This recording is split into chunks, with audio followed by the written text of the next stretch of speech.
So welcome. It's nice to see so many here in person after so long without having these kind of meetings. I took my pleasure today to introduce Rob Axtell, who I've known so long that neither of us can remember when we met or how even, but we've known each other for quite a while. We met somewhere during the 90s, but Rob has been one of the pioneers, perhaps the pioneer of agent-based modeling in social science. He was heavily inspired by early work in artificial life, which was done by my postdoc, Chris Langton, back in the late 80s and early 90s. And Rob was also, I think, heavily influenced by Herb Simon at Carnegie Mellon, who he used to walk to work with every day. And so Rob built the first kind of social science-y agent-based model called Sugarscape, together with Josh Epstein. He went from Carnegie Mellon to the Brookings Institution, where he was for 15 years, and then has now been at George Mason for 15 years, where he heads the computational social science department. Rob, I strongly encourage you to think about good questions for the question session. Rob will give a 45-minute lecture followed by 20 minutes of questions. Rob knows more about economics or computational social science than anybody. So you have the expert here, take advantage of it. And I always learn new things when I listen to Rob, so I'm looking forward with great pleasure to the talk. Okay, Don, well, thank you very much for the introduction. There's no way I can meet those high expectations now, impossible, but thanks to everybody for being here. And I'm gonna do this talk from the point of view of trying to discuss what is new in computational social science. And of course, the big elephant in the room these days are the data. And so the idea of how can we utilize all these new data. Well, the first versions of ABMs that we wrote at SFI did not have much data in them, so that's really what's different today. So just to say things that everybody's seen 100 times before is that in the sciences broadly construed, right, you're probably all sick of hearing about big data, right? We have various kinds of big data, whether it be telescope data or just rapid biological things. I'm going to talk today a lot about administrative data, meaning that government or somebody else has gathered the data and we can utilize that kind of data. But it's also the case that we can do online acquisition today like we couldn't do before, and so I'll talk about some of that kind of stuff. But I want to just talk about it from the point of view of kind of saying that, it's also computation that facilitates all these data.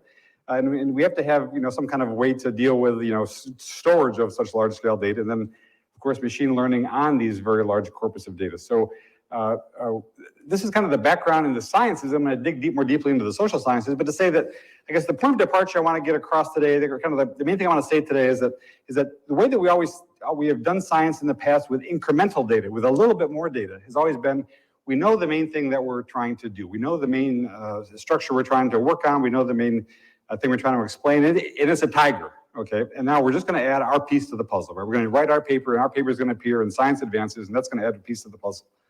And I think that there is a version of the world today where there are so many data that it may be the case that there are certain areas where we actually don't know what the tiger looks like. And we're going to basically have to kind of start from scratch. And that's going to be my point of as I go through this. Now, I guess the conventional view here of just incrementally adding one more piece to, the usual picture is, what you can see in the science press daily, right? I mean, there's some new experiment at at CERN, and it's going to produce some, new result, and it's going to add one more piece to the puzzle of the standard model. That's the kind of usual story here. But in the social sciences in particular, over my lifetime, we've gone from having these great new experimental methods. I mean, Vernon Smith's experiments, although they appeared in the 60s, were not really commonly done until the 90s.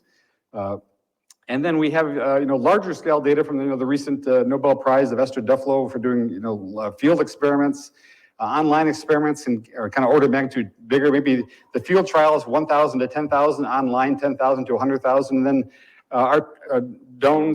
my colleague at Santa Fe, Duncan Watts, has coined, all the data that we leave behind our normal browsing is some kind of digital exhaust, right? That's kind of just left over from our activities and can be harvested. And then once again, today I'm going to be talking primarily about administrative data, and then harnessing it once again with large scale computing. Okay, so I think that one of the challenges I want to leave you with as I end the talk today is to say that we have a certain set of computing tools today and a certain amount of data. It's much more than what was available in the 90s, but it's also the case it's going to be much less than what's going to be available, say, by 2050. So how can we make progress today that's going to have some lasting impact? And I think that's something we can talk about maybe at the end. So here's the non-Tiger point of view, is that there could be some domains, and I'm going to argue that the domain I'm going to present to you today is a domain where we don't really even know, if there's a tiger in there or not, right? There's just so many data. We don't know how the pieces fit together. The world is just so, is coming to us with this large amount of unstructured and largely kind of previously unlooked at data, and so we have to figure out how to deal with it. And so the way I want to, and once again, data from a variety of sources, even though some of these sources, maybe have some limitations, privacy otherwise. We're going to basically harness a bunch of techniques to try to make sense of these data. And so, maybe some of you attended the David Sloan Wilson talk this past week. It seems to me that one of the most important things we can do with all these data, in the social sciences in particular, is we know something about the microscopic level how behavior works. We know something about the macroscopic level how the whole society works. But the intermediate level, the level that Eleanor Ostrom, and to David's point, worked on extensively. We don't know a lot about that. Groups, organizations, institutions. And so I think many of the data, and in fact, the model I'm going to show you guys today has this flavor. Many of the data is going to work at this meso level of kind of in between the micro and the macro. Clubs, teams, firms, NGOs. And I've written here, these are not new questions. I mean, a century and a half ago, Marx and Engels asked about, what makes the family tick, and why do we have private property, and what is the state anyway? And these are all things that we still don't have really solid, and we don't have models of these things where how do they form, how do they evolve, et cetera. So these are things that we can do, I think, with all this data. And so I want to do, though, a thought experiment with you guys, but from the point of view of saying, we have so many data now about the social world, and I'm going to in particular talk about business firms today. When it comes to business firms, we have this incredibly detailed administrative data, and it just happens to be a side effect of tax records, sizes, ages, productivities, growth, employment, et cetera. We have this on every single business entity, for example, in the US. It's also available in Japan, parts of Scandinavia, not all countries, but many countries. And we have this in longitudinally as well. We have incredibly detailed data. And so how can we best utilize all these data? And what the final line there was, we're not going to run regressions. That is, that's kind of, there's no way to write down a simple model that's we're going to be able to estimate with, even though we have a ton of data, we don't know what the relationship is between these different parameters, different ideas. So just to set the stage, and I'm going to come back to this. There are a couple of key numbers on this page that we're going to come back to. In the U.S. today, this is actually pre-COVID, you can see 2015, there are roughly 120 million employees in the private sector who work in 6 million firms. So I want you to remember those two numbers, 120 million and 6. So 6 million. So its average firm size is 20, but you can see how they kind of move around together. Red are the employees, black are the firms. And there are many, many theories of what these 6 million firms are doing. There's profit maximizing theories, transaction costs. So those of you who are economists, you'll know this whole literature. You'll have studied it at some point. Organizational ideas, evolutionary ideas, Nelson and Winter ideas. And each one of these ideas is associated with a famous name. If you're not an economist, you probably don't know this. It's going to look like, this is these are the blind people touching the elephant. How can they all have different theories of the same thing, right? But this is what we do in economics.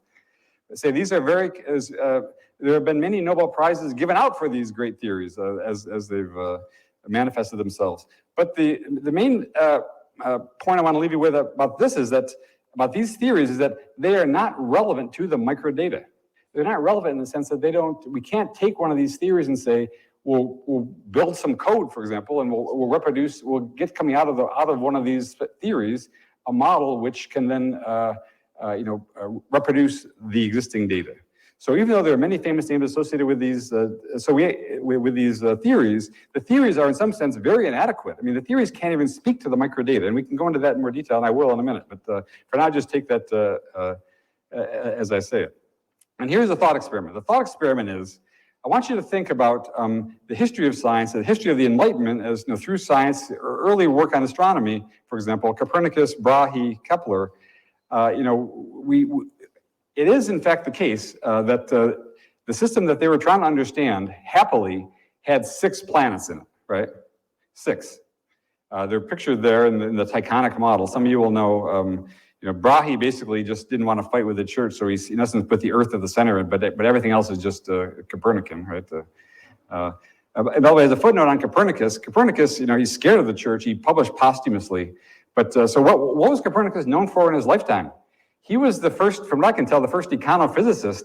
He worked on Gresham's law, right? Which is Gresham's law is if there are multiple currencies in circulation, usually the ones of inferior quality are the ones that are used for exchange. The ones that are high quality are hoarded.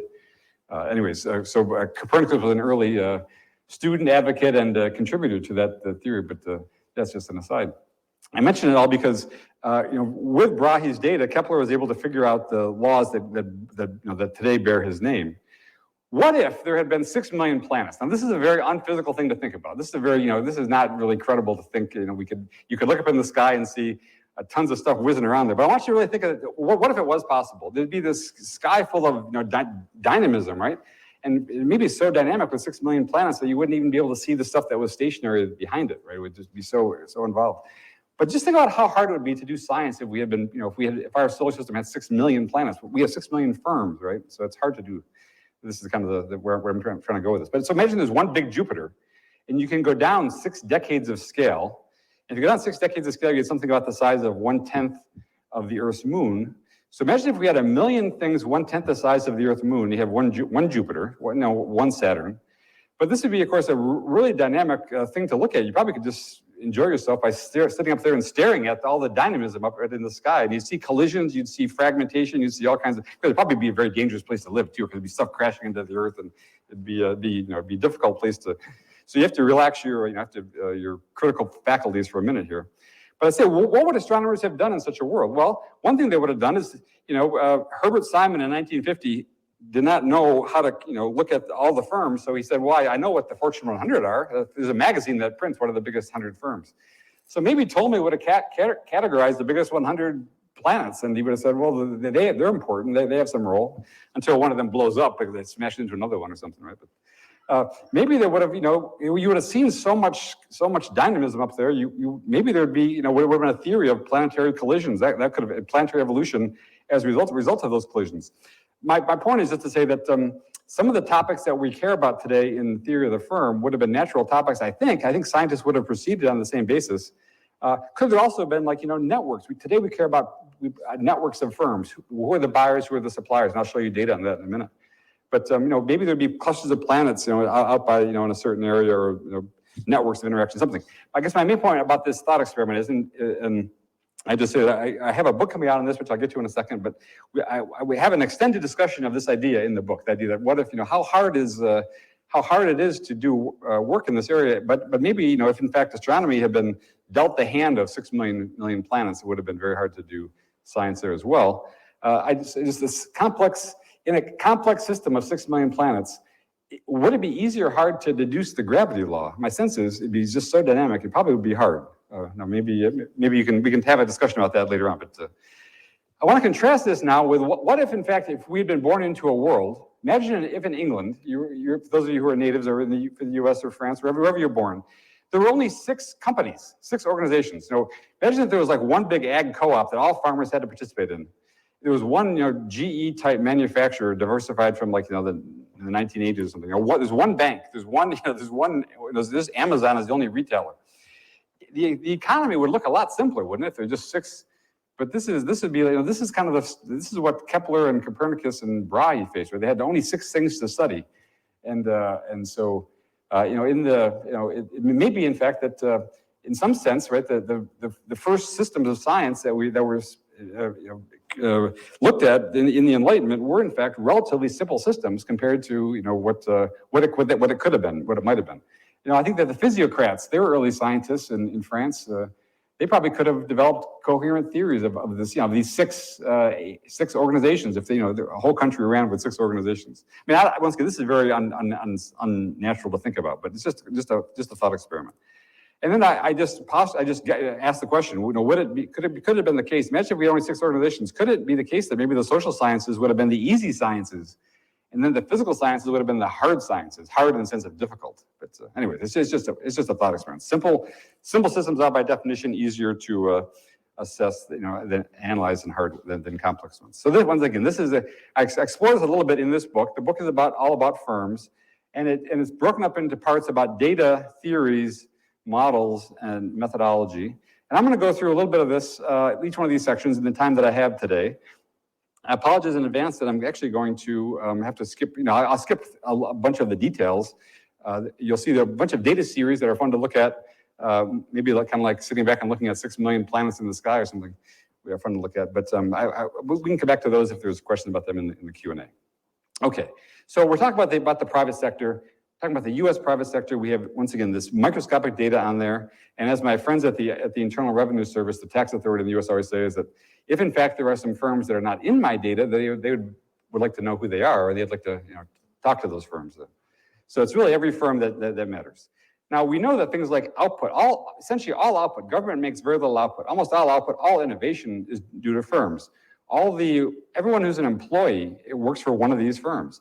Almost all the value that, those of you who have investment portfolios, and all of you will someday have investment portfolios, that's all tied to firms. It's not tied to government, right? What do we know about all these firms? Many competing theories, as I mentioned. Some of the theories are like philosophy. They're not really science, in my opinion, but we can discuss that later on. And then the data are available. And so we're going to talk about what those data are. And the basic idea is, can we take all the patterns that are in these data that have not been seen until recently, and can we explain them with some kind of model? So we hope we can build a model that can explain some of the data. So this is just to calibrate you guys. I know many of you are not economists, and so just to kind of give you some sense of the overall dynamics of this thing we're calling the private sector. There's a giant pool of workers and a giant pool of firms, and then the workers provide the labor, and the firms pay wages to the workers. And there's, as I've talked about before, about 120 million people in this pool. Now there's another 30 million people in the public sector, and it's one of the great ironies of modern day, of this data revolution, that we have crappy data on the public sector. We have really good data on the private sector because it's through tax records, and government agencies don't submit tax returns across the world. The 30 million firms, only 6 million firms have employees. So there's one of those other 24 million firms. Turns out they actually produce only about 1/3 of 1% of U.S. output. So we can neglect them. They're typically just going to be things like, if I do some consulting job, I have no employees, I report that on my tax return, it counts as a business firm. So that's just kind of an administrative definition. Of those 6 million firms, there are some very special classifications. Only about 10,000 are public. These are the ones that you can buy their shares on the stock market. There are many, the biggest firm these days, Walmart, Amazon catching Walmart very quickly in the US. And there are many also firms that are not public that are large. For example, the Mars Corporation that makes a variety of chocolate products and other food products has over 100,000 employees. Fidelity, I was just in Boston, Fidelity has 80,000 employees, something like that. Some large, tens of thousands of employees, privately held company. But this is just the snapshot. There's lots of flow in and out of these bins. And so it turns out every month in America, pre-COVID and now post-COVID, it's coming back, about 50,000 firms come and go. So this is obviously a very dynamic situation. With 6 million, you're talking about 1% per month, roughly, being coming and going in the normal economy. I've written here just to decompose it: 2,000 per day, 200 per hour, 3 per minute, new firms in America. And then on the labor side, it's even more dynamic because we have there's 2 million people coming in and out of the unemployment pool every month. So some of you may hear, particularly the economists, you hear every month there's reported, every week sometimes, what are the jobs numbers? The net job flow is the difference between two very large numbers. So if you hear 100,000 people, 100,000 job growth, 100,000 job loss, it's almost a noise statistic in the sense that the real fluxes are large, and so it's two large numbers subtracted are not necessarily always an important statistic. But there's an equally large flow in and out of the labor force, retirees, students, et cetera. But the largest single job flow or flow here is basically people changing jobs at 3 million per month. Okay, now the normal conventional economic story for all these flows, all this dynamism, is that the economy receives external shocks, right? That there's something happens externally, and with COVID, we know that's a perfectly valid explanation sometimes. But when you think about the financial crisis, it's probably things that are internal to this economy that actually cause a lot of the flux. And the reason why people change jobs, right, can oftentimes be because they find a better opportunity. it's not because there was, the price of gas went up or something. Now, maybe the price of gas goes up so high that they don't want to commute anymore. That's different. But the point is that these are persistent levels of change in the economy. And so it'd be nice if you could model it, at least to get this level without external shocks and about endogenous changes. Now, it turns out if your economy is in equilibrium, it's going to be hard to get this. So I'm going to show you guys today, a little bit later, an economy which is not in equilibrium at the agent level. And so we can get these kinds of dynamics to happen endogenously. So let's look at, so this is now just a kind of a picture, overall gross picture of some of the kinds of data. This is 30 different data series that we have now microscopic structure for, and say for the US, but it's also in the case of many industrial countries have these kinds of data. I'm gonna go through just a couple of them, just to give you some flavor for it. And in the interest of time, I'll skip some other ones and we can come back to those if there's a question at the end. So, sizes of firms. And this is a work that I did many years ago, published in Science. There is, in fact, one largest firm in America, hopefully you can read this, one largest firm in America with 1 million employees, and there's an almost perfectly smooth distribution over 6 decades of size down to the most common firm size in America has 1 employee. This is why I said 6 decades from Jupiter to a tenth of the moon earlier. So the scale of firms goes from 1 employee to 1 million in the US, and notice how smooth the distribution is. It turns out I got those data with certain kinds of binning to make the plot clean. You can also use the census, you use the government binning, but it's not quite as clean a picture. This is now something, if we plot what we normally do for income, the so-called Lorenz curve or Gini measure of how much inequality there is. It's a very small number of firms here, a lot of people. So I'm going to redo this conventional plot here, which is, adds up all the firms, sums the firms from the smallest to the largest, and that's how many employees do they hire. I'm going to rewrite it, redo it this way in log coordinates. So the way to read this plot is basically 1/10 of 1% of American firms employ 40% of the entire workforce. 1% of firms employ 60%, and the largest 10% of firms employ 80% of the entire workforce. So now the opposite way to say it is the smallest 90% of firms only employ 20% of the workforce. This is obviously a massively skewed structure and something which I'm going to get to in a second. You can get into trouble with unless you take that into account for how to understand it. These firm sizes are stationary. I plotted a decade of different data over top of each other here, and our friend at Cambridge, Vesco Carvalho, has done a similar analysis recently.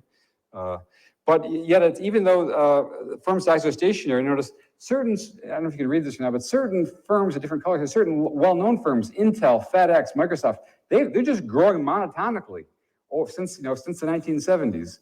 Walmart grew from 100 employees up to 1.5 million or over a million. So even though some firms are growing, how can this thing be stationary? By the way, the only outlying point here is for the financial crisis. Well, it's because as people take jobs in these firms, they're leaving jobs in other firms. So as some firms migrate their way up the distribution, other firms fall down the distribution. It's kind of the whole thing is constrained by how many workers there are in the economy. I'm going to skip this on one of the establishments just in the interest of time. Productivity. There's excellent work going on here in Oxford on productivity. Just to give some sense of it, this is just how much output is there per worker. Output can be measured in various ways. We get this interesting heavy tail, another power law, another one of these in log coordinates, another power law coming out of here with slope around 1.5. And the slope matters a lot for, it turns out, how theory is done in economics. I'm going to skip the details, but it turns out even if you look at small firms, medium firms, or large firms, you get the same kind of tail on here. And that's going to be important in some of the stuff that we look at down the road. I'll show you that in a minute. Okay, other kinds of data. Well, total factor productivity is a different kind of productivity. Now, these are data from Japan, but have the same kind of tail at a slope around 1.5. Now, here's what, and these data are so skewed, as it gives some sense of how you need to be careful statistically, is that, think about this thing. If F of S is the firm size distribution, let's weight this by, the trouble with F of S as a measure of the size of the economy, sorry. The trouble with F of S as a measure of the economy is F of S counts the small firms once and the big firms once. So what I want to do here is I want to weight these firms based on how big they are. So Walmart counts more. So one way to think about this is that this is a new distribution and it has the median here. And so this is going to be, if you ask the typical American worker how many firms are in in their company, they're not going to say 20, which is the average firm size, because there are many more people in the big firms. They're going to say 500. So 500 is a median of this weighted thing. And it turns out a British economist from the 1930s named Florence was the first one to compute this median, this weighted median. And but the reason why it's interesting is because although the median seems plausible as kind of a poll of people how big their firm is, if you actually look at this weighted distribution though, it has this awful property that it's even more skew than the original firm size. So in fact, none of the moments of this thing are meaningful. And so for those of you who have looked at heavy tails before, you recognize that as being problematical for understanding the descriptive statistics of this weighted thing. Okay, and then we can look at it by receipts to get the same kind of picture, whether it's you weight it by receipts or employees, same story. Okay, ages of firms. This is a plot in semi-log coordinates, log here, not log here. And the reason what all the colored lines are the age distribution of firms in a given year. Notice they all kind of fall on top of each other. So in essence, there's a Weibull distribution of these data. The black dots here in discrete are the discrete Weibull fit to this overall distribution. So this is just an example though of when we have the data on all 6 million firms, we learn things that we see these gross patterns and regularities in these data. For example, in this, because we're in log coordinates here and not log, and this is linear here, if this was a straight line, it would say that the probability of failure is constant. But notice it's not a straight line. So basically the probability of a firm failing is higher when it's young and less later on. We like to be able to fit that with a model. The technical way to say that is the average age of a firm is greater than the average lifetime. And this is very weird in terms of the aging of entities. Think about in a human population, the average lifetime is 80, say, but the average age is 40. In American firms, the average age is larger than the average lifetime because you have all this kind of infant mortality here among the smallest firms. This only falls out when you look at these large samples. Turns out if post-crisis, you get a different story here. And I think I'm going to skip this. We can come back to this at the end if there's time. Lifetime similar.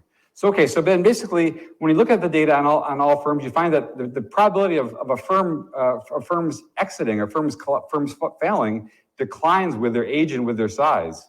And so this, once again, this produces this kind of curious property that the older a firm gets, the more likely it is to survive, or the longer its remaining lifetime is. So, it's a firm, when a firm is born, its average lifetime is 15 years.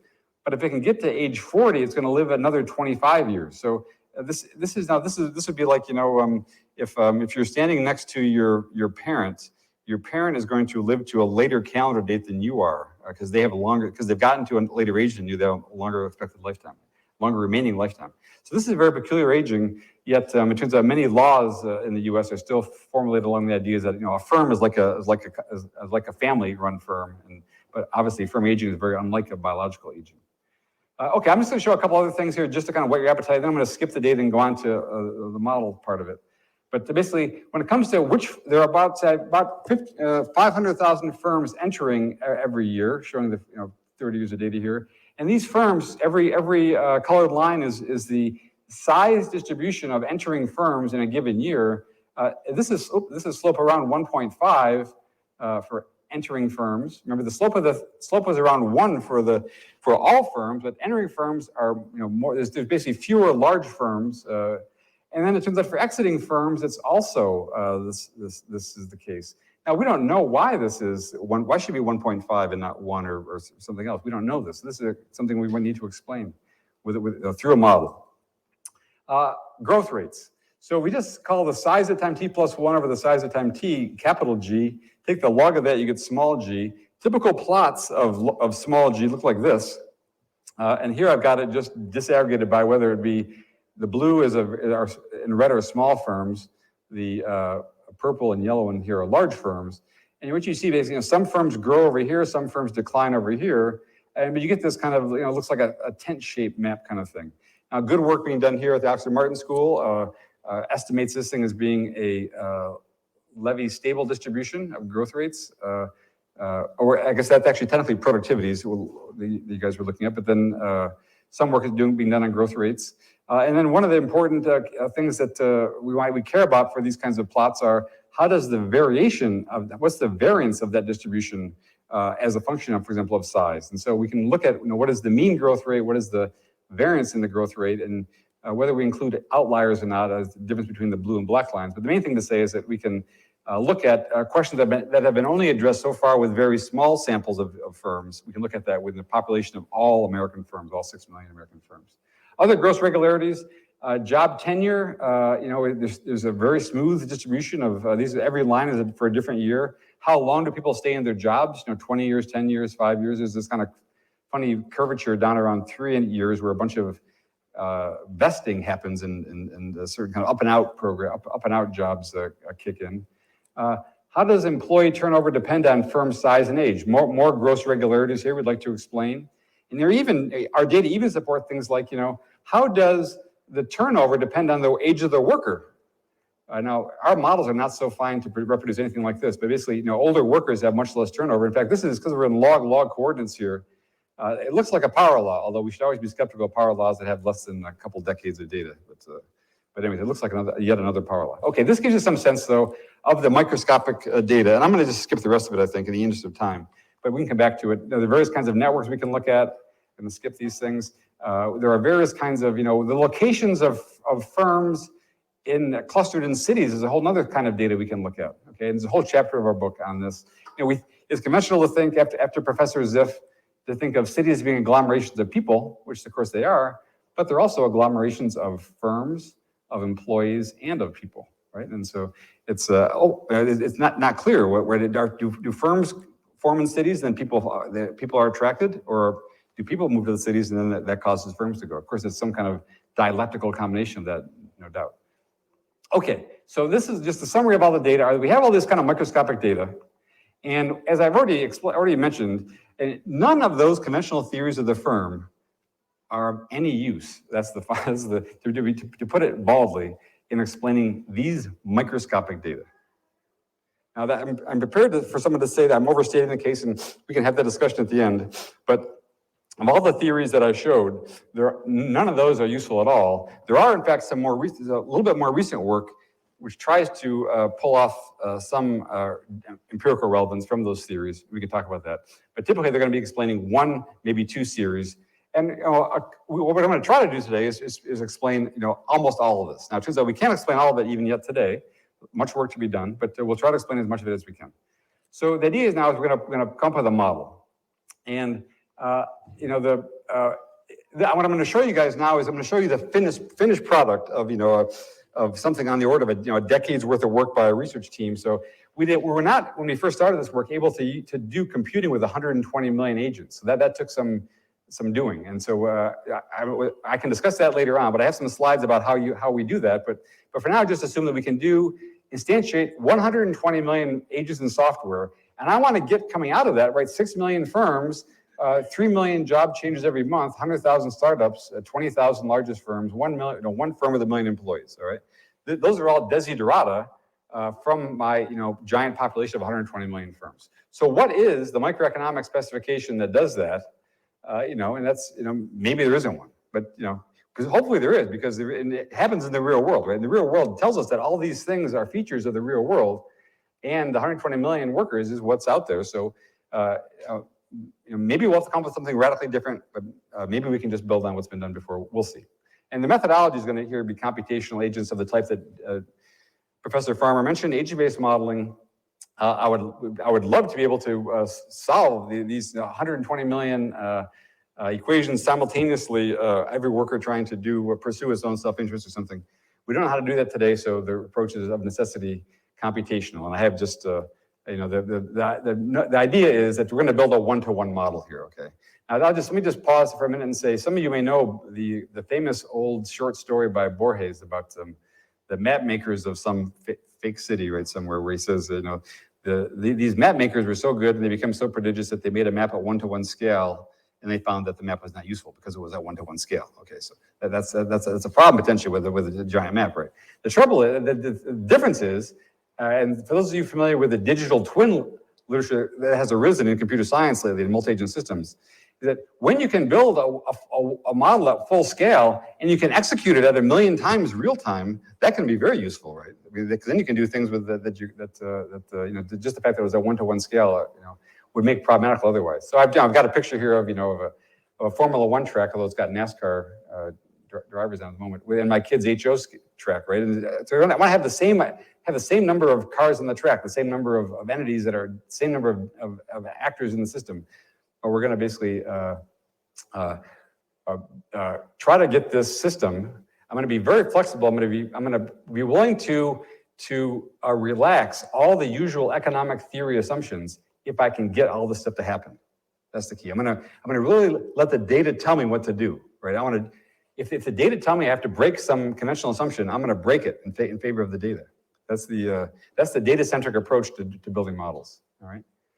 Okay, so for those of you who are not unfamiliar with kind of agent-based computing, known as multi-agent systems in computer science, agent-based modeling, as we've discussed, we're basically going to have a bunch of little AIs, and these workers are going to agglomerate into firms, are going to give them rules, and then every month we're going to basically have the month in terms of this calibration that I'll show.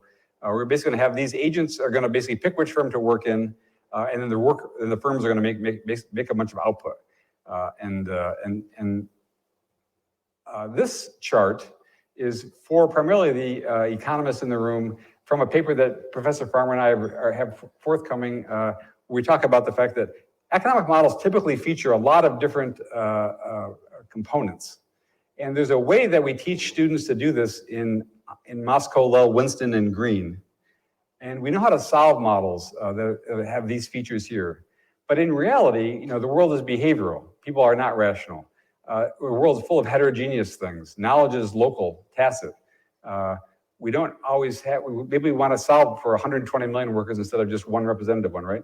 So, but to solve all the stuff at once is very hard, but it can be done, using agent computing. And so hopefully I'm going to turn on some of this stuff on the right-hand side, and you'll see how that manifests itself. So the main components of this model are going to be heterogeneous agents who are going to be in an environment where they can do more as a team than they can as individuals. And they're not going to be fully rational because they can't see what's going on in every single firm around them, because there's going to be 6 million firms or more potentially. And there's going to be some social network by which they can investigate what's going on in the economy. So okay, so there's a formalism behind here. I'm going to skip this for now, but something to say this is a kind of a conventional labor leisure model, but it does have the property that it has it has a Nash equilibrium of this team formation game that turns out it's going to be different from the usual one. And so, but here's the interesting how this thing works. Here are 5 firms and 13 agents at time t, and at time t plus 1, a bunch of them have moved, and so we're going to end up with 5 new firms. Notice firm D is shut down, firm F is new. We still have 13 agents, but now they're all in different parts of the, or some of them are in different firms in the next period. So it turns out there's a version of this that runs here, and I've got it running. It turns out with 120 million agents, there's no easy visualization. Back when we could only do 1,000 agents, we could make visualizations of it. I'm not going to spend much time on this in the interest of time, just to say that every horizontal line here is a little proto firm that's forming from all being singletons at time 0. And what you basically are going to see, as I let it run just for a minute or two, is that in the biggest firms, people don't have to work as hard because of this team production stuff. So the average effort level in the whole population is, say, 0.2, 0.3. But in the biggest firm, it's less than that. And in the biggest firm, it's down to some smaller number. So in essence, what's going on in this model of little proto firms forming and people figuring out where to work and then changing jobs is basically firms form because of this increasing returns to scale that we build in. Now, the usual reason why economists don't like increasing returns to scale is to say, well, why does it just become one giant Soviet firm? And what happens here is that as the firm gets bigger, agents start shirking. There's imperfect monitoring of their effort level. Firms start losing their productivity, and eventually every firm will go out of business in this model, even despite the fact that the agents who are in charge of the firms are trying to hire agents who are going to put in high effort. So it turns out the only thing I want you to take from this slide is to say that there's a Nash equilibrium of this team formation game. There's higher effort levels where they would all be better off, but they work at this is kind of a tragedy of the commons type situation here. But it turns out this equilibrium is actually unstable dynamically in a large group. So if the group is big enough, it's going to be unstable. So that produces the kinds of dynamics I just showed you conceptually. And I just point out here, just kind of by way of open questions, is we really don't know how to characterize models in which the agent level is in disequilibrium, the macroscopic level is into some kind of steady state. Oops, sorry. So with that as background, I guess, what is not in this model that I'm showing you here? We don't really have much of a commodity space. There's just some simple output good. There's no capital here. So there's a lot of things that are left out. I'm not going to show you anything on networks, so we have a little bit of work on networks. So the simplest version of the model has got a lot of stuff not in it, but already in the simplest version of the model, we can get a lot. So with 120 million workers and about a dozen parameters here, we're going to get out, coming out of this model, lots of stuff that looks pretty good vis-a-vis those microscopic data. Things like 6 million firms. So basically the way the model works, we'll let it run until it reaches some kind of steady state. And then now this is going to be 300 months or 25 years subsequently. The green line is the amount of new firm formation that happens. Red is the amount of firm exiting that happens. And then you see there's more volatility on exits and entrances. This is also a feature of the real world data. Average firm size is 20. We're getting out a power law distribution of firm size with just about the right exponent, both for measured in terms of workers as well as in terms of the output of the firms. We can also get things like, the output per input productivity has this general shape, but we can talk more about that later. This model with that parameterization does get out maximum firm size of about 1 million. Now these lines, these curved lines represent, I mentioned this is 25 years of model time. Each one of these lines is a different large-scale firm. Like, Walmart gets displaced by Amazon and Exxon before that. So, but the average firm size is 20. So we're getting both cross-sectional properties right as well as the aggregate properties. This is what the productivity data should look like this. We're getting out something that looks like this, somewhat different details, but it's right qualitatively. Here, the data are the colored line. Oops, the data are the colored lines here for ages. And then our model output are the dots, so that's coming out ballpark to be like. Growth rates are coming out like this, this kind of tent map thing. It should look like this. It's qualitatively similar, not quite quantitatively exactly the same. Job tenure, this we actually kind of calibrate to this. So this comes out exactly right. So the amount of time people spend on their job looks just about, has the same exponential distribution. Labor flow networks, we want the data, I skipped this before, but this is basically just how do people change jobs. We want the model to produce things like the inset on these figures, and the model output is what's coming out in the larger figure. So the main thing to say about all these things is that we can get the model to output to look a lot like the real world data, and in this computational model, run it at full scale. And then the book spends another several chapters relaxing some of the simplest version of the model that I just showed. Okay, so I'm gonna, in the last minute or two here, I want to just kind of summarize what I've shown you. And that's to basically say that there are tons and tons of patterns in the microscopic data. And I've only showed you about a third of them. I've only shown you a tiny fraction of them. There are 4 or 5 dozen patterns in these microscopic data that we can aim for. And the conventional theories don't put any constraints whatsoever on what the microscopic data should look like. So I've described here a model, which is by no means the last word on this area. I think it's something more like the first attempt to build models that explain these data, where we have agent-level turbulence. That is, agents are constantly migrating between different firms as they change jobs. Yet at the macroscopic level, the aggregate level, we get stationary distributions. So this is quite different than conventional, theoretical notions of, solving for Nash equilibrium or solving for agent-level equilibrium. About a dozen parameters are enough to hit many of these targets, and there are other variations of the basic model in the book. Okay, so this is kind of the picture of firm dynamics that I want to paint here. But it turns out that this area of firm dynamics in general right now in economics is playing an outsized role. Conventionally, we had industrial organization overlapping with theory of the firm. These days, the new trade theory that Paul Krugman won the Nobel Prize for was based on trade through industrial structure. But these days, we have what's called, awkwardly, the new trade theory, being different than what Krugman does. Instead of having the trade theory based on industries, it's based on firms. And so, and then today, for example, Vasco Carvalho, who I mentioned earlier, is doing work on macro with heterogeneous firms. This whole thing, then, firm dynamics are going to be really integral to many different aspects of the way economics is going. And so these microscopic data on firms are going to play an important role as we go forward. So, okay, so just in the last minute, I'm just going to summarize and say that what you've seen here today is an example of a full scale meaning at the same level as the whole economic system, grounded to some extent in microdata.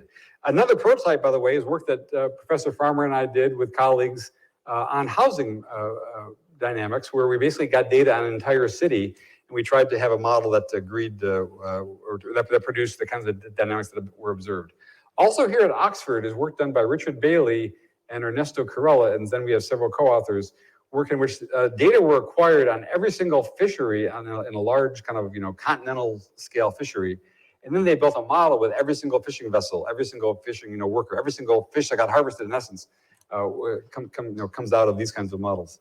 And I think that what you're seeing here, I think that as we go forward over the 2020 decade here, I hope that we can start to see things like synthetic economies. That is realistic models. Unlike the DSG models with one representative consumer, one representative firm.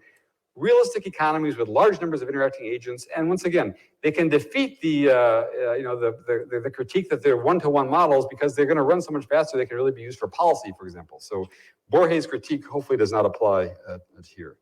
And then I've written here, even if we in academia don't do this, the big data firms are doing it. Okay, so in some sense, we have to do this to keep up. What they're doing is not transparent. They don't tell us exactly what they're doing, but every time you log on to one of the social media platforms, they've got a model of you. It's instantiated of what you've done before. It's using very fancy, behavioral learning on trying to figure out what you're going to do next. And that's the world we live in today from a computing point of view. It should be the world we occupy from an academic point of view. And my final slide is just to say that I think, going forward, there may be a wide variety of other areas for which this data deluge, that is microscopic data are coming. And I just mentioned a fintech, prop tech. Prop tech is like, the Zillows of the world and other companies associated with trying to value property. And AVM, not ABM. AVM stands for a automated value model. That's what the prop tech firms do to try to value your house. They're doing that now at national scale, right? One model based on a wide variety of behavioral and other factors to value every single home in America, for example. And I just have other examples here. When it comes to poverty and inequality, there are now microscopic data on the poor. Where do the rich keep their assets? We have all these new kinds of data that are coming around. And then the final point, very speculative, I just say, is it also possibly the case that natural science areas are also on the verge of deluge? I mean, if COVID has taught us nothing else, it's that the old SEIR models, where we assume that there's some kind of well-mixed kinetics, everything is well-mixed, are very poor models of how any disease transfers. You need to have social network data, cell phone, whatever, that's got to be integral to that kind of data.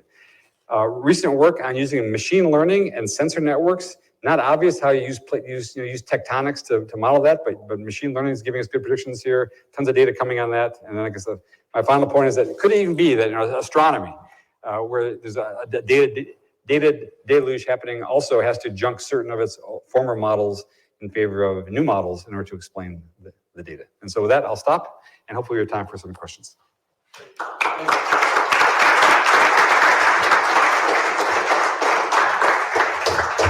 So we'll begin with questions in the room. Sam, back there, will pass the microphone around, so just raise your hands with questions.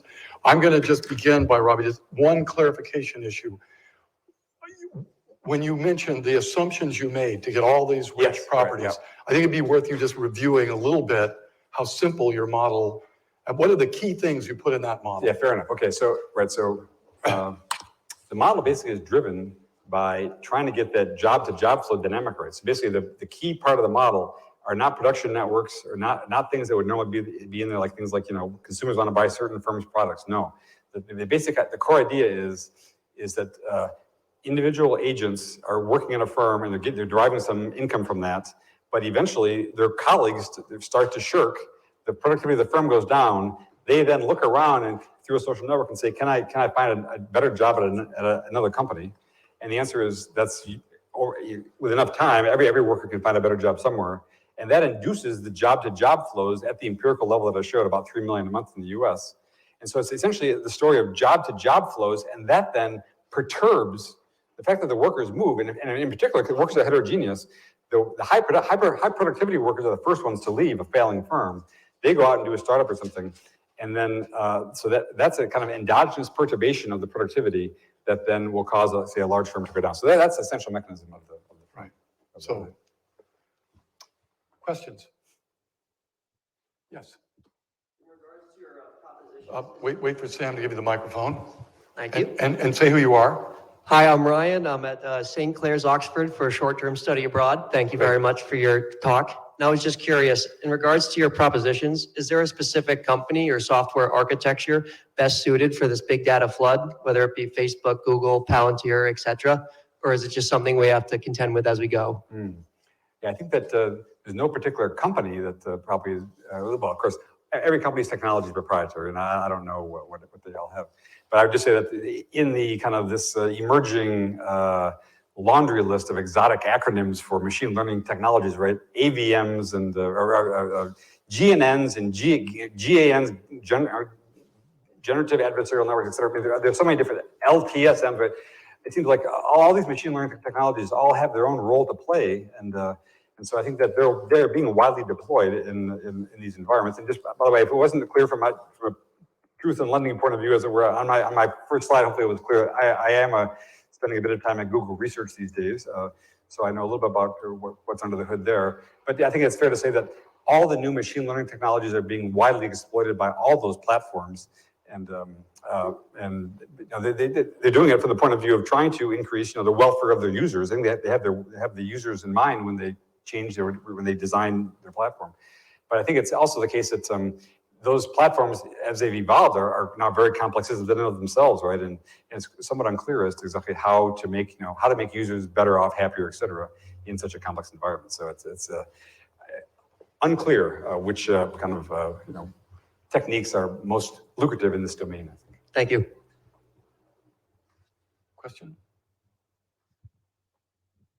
Okay, thanks a lot. I'm Luis Antunes from University of Lisbon. Thanks a lot for your great talk, as usual.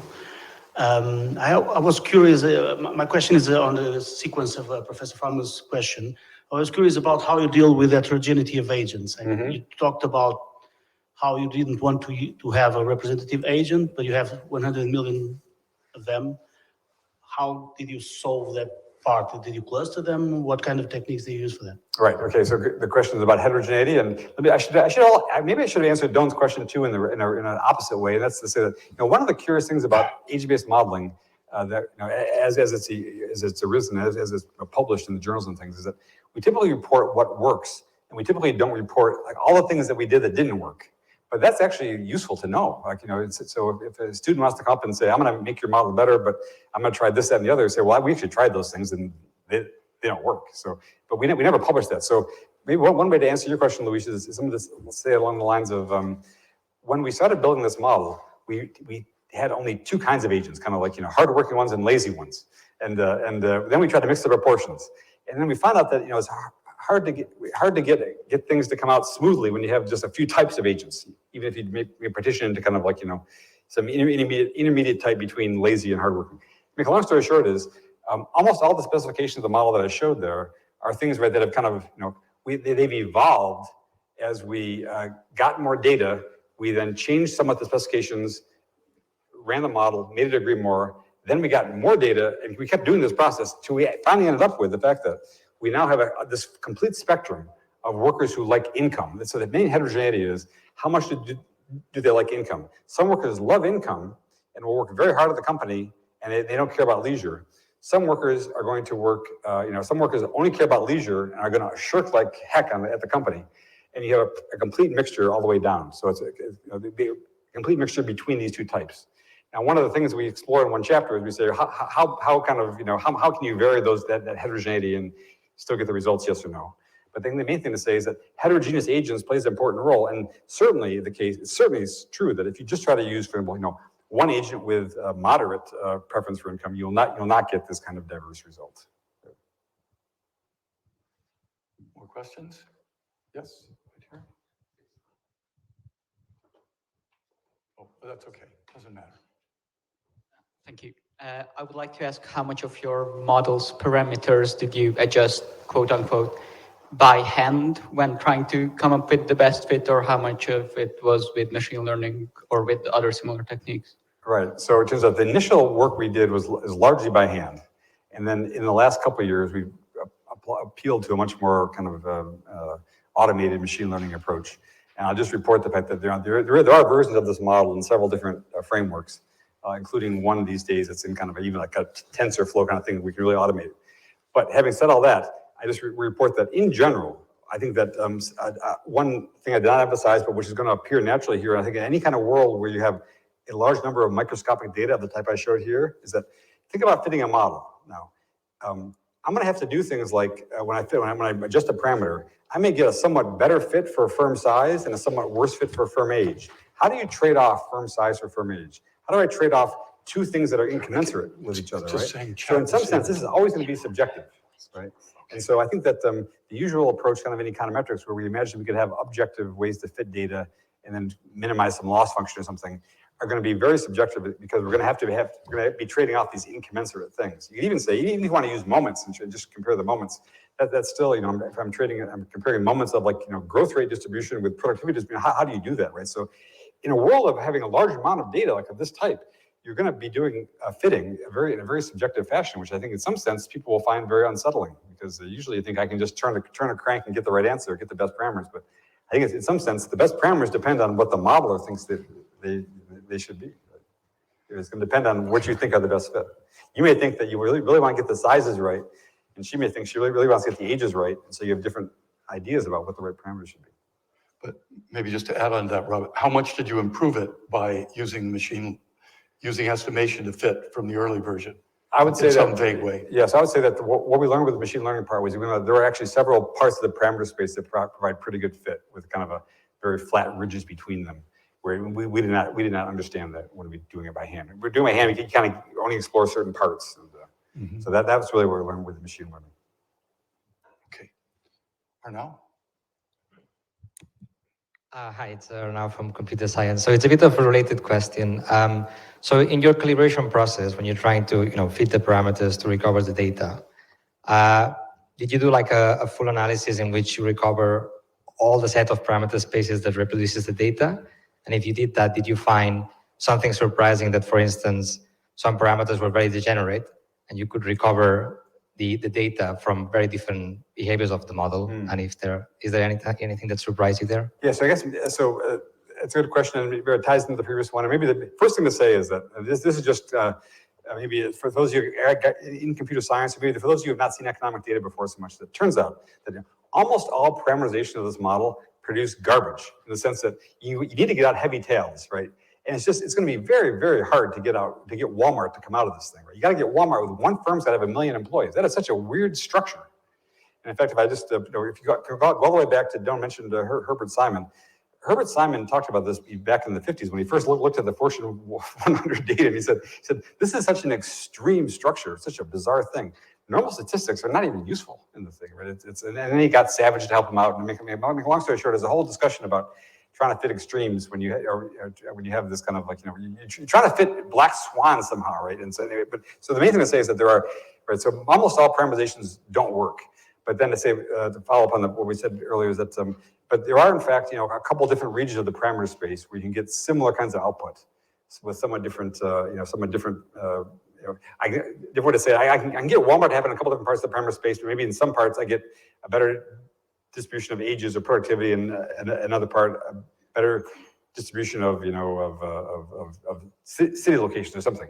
So it's probably not a very satisfactory answer, but I guess the main thing to say is that unlike just fitting, in my experience anyway, from thinking about it normally econometrics course, unlike most kind of econometrics exercises where you can imagine kind of walking around the parameter space and having reasonably good fits, or you're going to use some t-statistic to figure out something. With these kinds of models where many of the data are so heavy-tailed, it's just very hard actually to get the heavy tails in the first place. And that really constrains the parameter search. By the way, just as a footnote on that, as I mentioned, one very common pathology in this model is that if in fact if one of the parameters you're going to vary is the intensity of the increase in returns to scale, one of the things that can happen is the whole thing runs away to this giant Soviet firm with 120 million people working in one firm, right? Because if you get increased returns means we can all get a lot of income from just staying here and we put in almost no effort. Put in almost no effort, you get this gigantic multiplier from the increased returns. And this is why Ken Arrow and Paul Samuelson hated increasing returns, because they didn't know how to make it work in a journalism setting. But now with the shirking kind of thing going on, anyway. So the point is that here's an empirical way to talk about it, is that in the last 5 years, Amazon has gone from 350,000 up to 1.8 million workers in the US.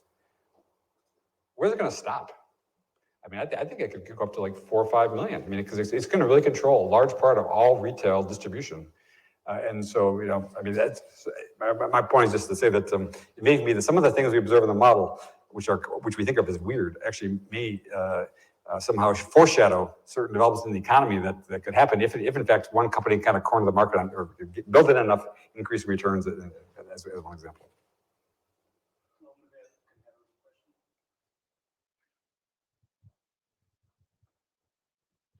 Thanks. Also, as a consequence of this last answer, I mean, it's amazing how you could get such good fits for such a difficult, huge problem with only a couple of parameters, like 12 or something. So my question is a kind of methodological question. What questions would you like to see answered now that you have this great fit with the present data?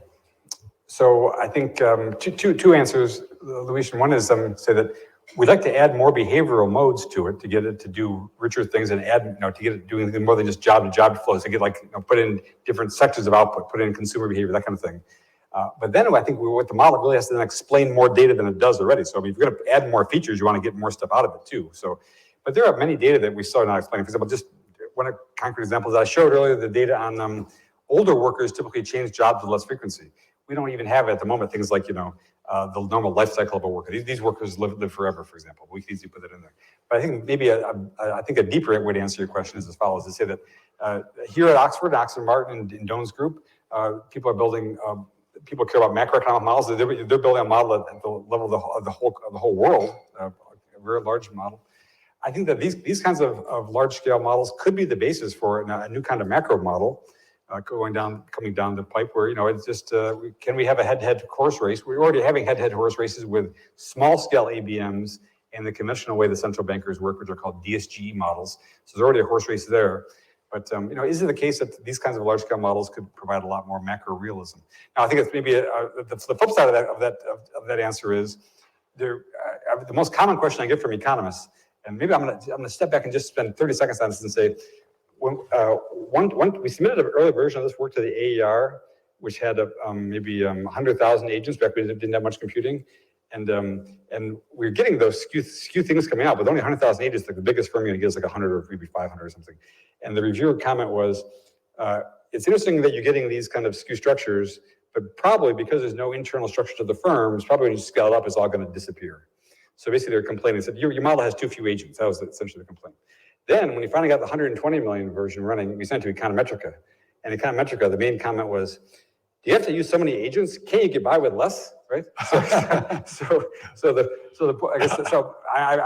believe that, in fact, probably once we understand well how this 120 million one works, we can then use machine learning, Gaussian process technology, that kind of stuff to build reduced form models of this monster thing, right? That takes a lot of compute time. That is still providing answers for the questions that you didn't specify yet. What are the real questions you'd like to, you want to influence politics, real politics?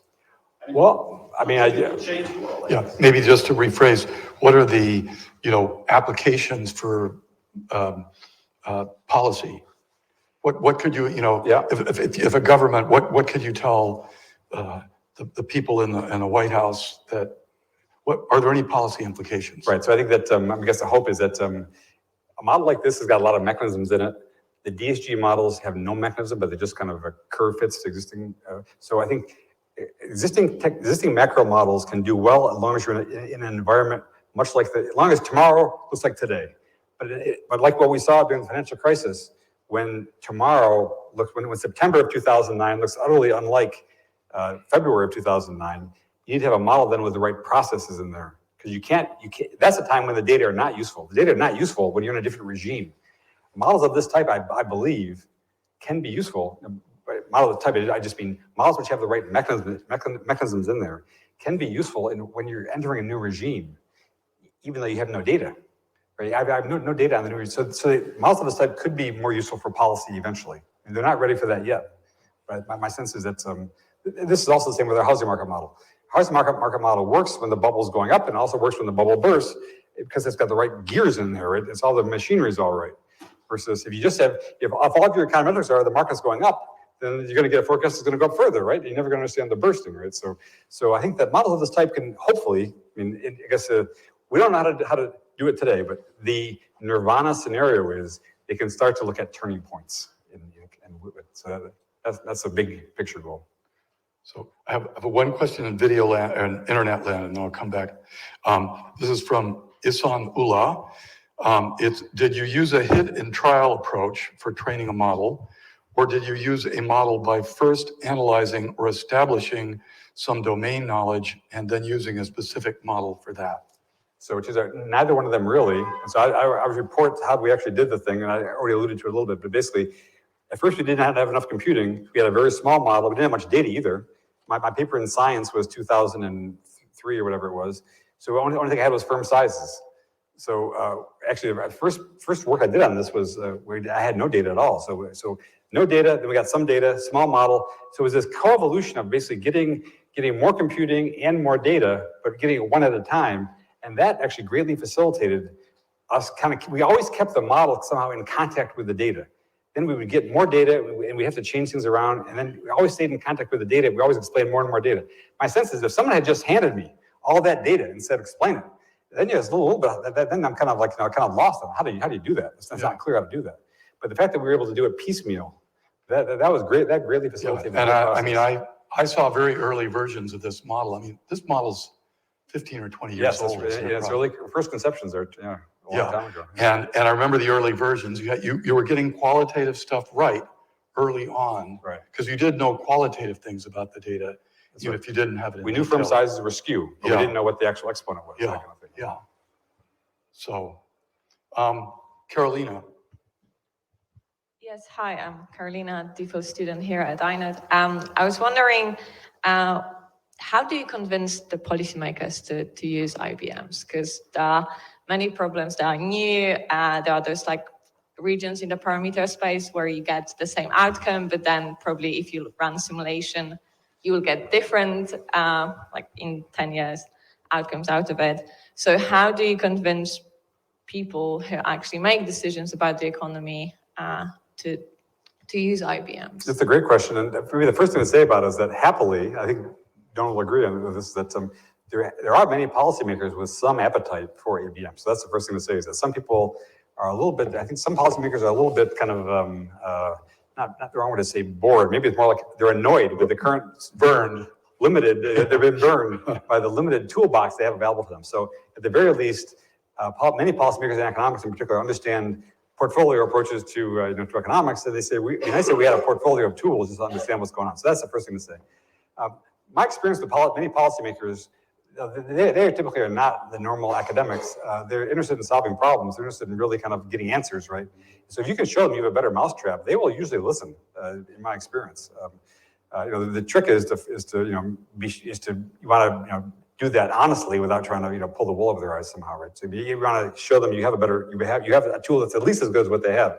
Now maybe there's a corollary on that also is to say that if in fact you convince the policymaker, then the policymaker can even modify, for example, things like funding streams for work of that type, and then kind of all bets are off. I mean, it might be that the old models then kind of fall by the wayside because the policymakers only want the new stuff. But in general, your question is one that just how do you convince anyone that the work is better? I mean, I think that once again, the fact that when you can say things like you can say our model has real world heterogeneity, theirs doesn't. Our model has dynamics, theirs doesn't. Our model has mechanisms, theirs is just curve fitting.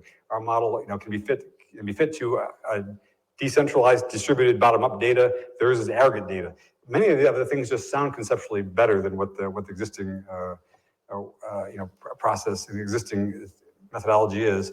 But by the same token, many of the people who you're talking to have been trained in the conventional methods too, right? So there's always this tension. And now the unsatisfactory thing to say is what Planck said, a long time ago. And Planck said that the way that all these things turn over is one funeral at a time, right? So it may be a slow process. Yes. Maybe one more question. My name is Connor Kennedy. I was curious, how could this model and this approach be used to also understand things like unionization rates? It seems like this would be very similar, I don't know, a lot of the understanding agents why unionizations form, how they come into existence. Yeah, right. I think that's a good topic for future work, and I think that with some modest changes to the model, we can start to understand that. And that's exactly the kind of realism that I would like to see kind of done in the future. I'd like to have a bright student do a dissertation on that exact topic, but we have not done any work on that. But that's an excellent question. Okay, one last quick question. Did I see some? Yours back there in the corner?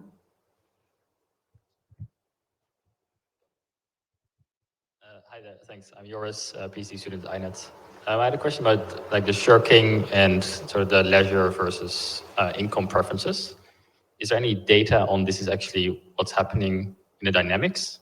Or do you take this from theory as being sort of how people make decisions on like changes? Let me see. He's asking you, because you made the statement before that the key aspect of the model is that the agents have, or the workers have this, some workers really want to earn high income, they're willing to work really hard, others just want to goof around. Right, and they're willing to sacrifice income to do that. Is there data to calibrate that part, or is that something you just have to assume? Yeah, so this is one of these, I mean, this is kind of a conventional kind of thing you do in economic theory, right, where you're going to say, there's some output I want to hit, I'm going to be willing to kind of like, just have an approximate specification at the microscopic level. There is now an academic literature on what's called social shirking in sociology, or in the sociology of work, we would say in the US. There's a wide academic literature which documents the fact that, under what conditions are social work norms enforced, yes or no, et cetera. So there is qualitative evidence that, in fact, that also at large firms, it's hard to keep high levels of effort. So there's qualitative on that, but there's nothing that we've been able to, I've never seen a data set we could dock to on the details there. I would say this, though, that is widely perceived among, I would say, kind of like, the LinkedIn recruiter, Indeed community, or among kind of like, the people who work on personnel issues, that all companies face the following difficult problem, which manifests itself exactly in this model. Every company faces the problem that for the next worker you get, it's hard to find someone who's as good as what you already have. That the marginal worker you're going to hire is usually less capable than what you already have. So the hardest thing in personnel, human resources kinds of things, is to keep your good workers happy, not to lose them elsewhere, and then to recruit people who are quite capable. And so this model gets at this kind of like, through the back door by saying, as the firms get bigger, people have incentive to work a little bit less. And so as you're trying to find people, who are the people in the job market, they may not always be the best workers, or their firm is collapsed something. So I would say that we only have a qualitative connection of that behavioral specification to any real data. But there is a literature out there, it's just not quantitative. Thank you, everybody. And let's thank Rob. Thank you.